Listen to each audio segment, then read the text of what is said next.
Hi, I'm Sam Carmen with the Indiana Division of Forestry, and with me today is Resource Specialist Abe Baer from Martin State Forest, and we're here today to talk about what to expect when preparing for a timber harvest. Abe, can you tell me a little bit about the site we're on today? Yeah, this is Martin State Forest.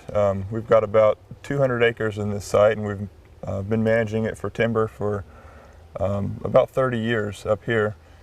What we have marked is just a typical selection harvest. I've selected trees throughout the tract to mark. Some areas are marked more heavily, some areas are marked lighter than others. This tree behind us is a typical tree that is marked with paint both on the stem of the tree and on the stump. That allows the buyers to know which trees they're able to take and shows you what the forest will look like after the harvest. You won't be surprised by how many trees are gone that way. You can also negotiate directly with the buyer, to purchase your timber, but it's also wise to have them mark the trees as well, so there's no surprises in what is cut. And what's the purpose of the mark on the stump? The mark on the stump sort of acts as your receipt in the woods. If the trees were not marked on the stump and you just saw a stump out in the woods, you wouldn't know if that tree was marked on the stem or not. You wouldn't know if that was a tree that they were supposed to take or a tree that was not supposed to be cut. So that ensures that only the trees marked are the ones that are going to be cut. Right. All right. And what's the woods going to look like afterwards? Well, that depends on what type of harvest you have. You can have a very light harvest where you just take the trees that are diseased or really need to come out, or you can have a heavier harvest. Typically it looks different for a while. You're going to have more light coming through the canopy. That's going to produce a flush of growth. But the important thing to remember is a young forest still is a forest, and those open areas will regenerate to trees and it will still be a forest. Well, Abe, once you've sold your trees, do the loggers show up right away to do the harvest? Usually not. Usually they have anywhere from 6 months to 2 years to complete the harvest. Now sometimes they will come right away. If they have a market for those particular trees, they may move in fairly quickly to harvest those trees. Other times they may wait until the most favorable conditions for your site. And once they've taken the logs out of the woods, where do they go from there?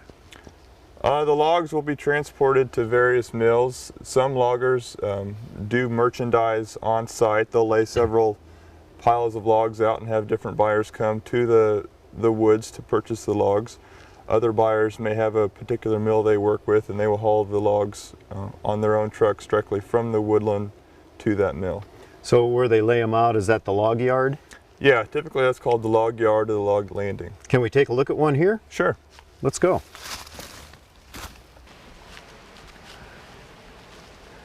So we're here in the log yard, and was this area clear before?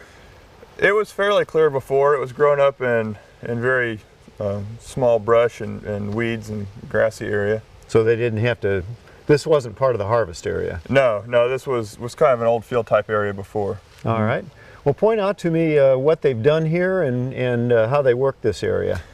Well, it's kind of a typical log yard setup. The skidder will come in behind me. He drops the logs here and he'll push them into a pile where this is what we call a knuckle boom loader. The knuckle boom picks up the log, it puts it in this cut-off saw device, and the saw cuts the logs from tree length. As they're skidded out of the woods, it cuts them into shorter logs based on the buyer's market, whether that be a 12-foot log or a 16-foot log. And then after the logs are cut, the boom piles them and also loads them on the truck. Well, Abe, so now that the logs are out of the woods, what about the tops? Usually the tops are left in the woods.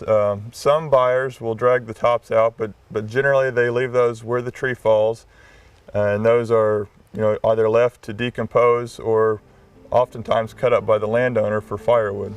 Okay. All right, well, thank you very much, Abe. Thank you. For more forestry information, be sure and visit our website. Thanks for watching, and we'll see you in the woods.